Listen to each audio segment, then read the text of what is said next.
ताज्या बातम्यांसाठी महानकरेला सबस्क्राइब करा आणि बेल आयकॉनला क्लिक करा। उदगीर येथील एकुरका रोड येथे महिला रणरागिणींनी अडवला मोदी सरकारचा विकास रथ। उदगीर येथील एकुरका रोड येथे महिला रणरागिणींनी मोदी सरकारचा विकास रथ अडवत अधिकाऱ्यांना जाब विचारला।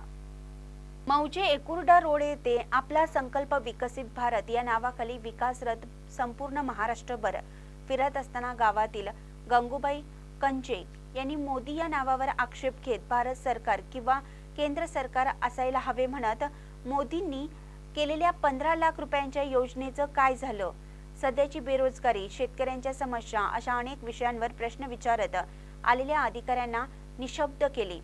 यावेळी गावातील सरपंच, ग्रामपंचायत सदस्य व ग्रामस्थ मोठ्या संख्येने उपस्थित होते। महानकरी न्यूजसाठी बाबूराव बोरोळे, उदगीर।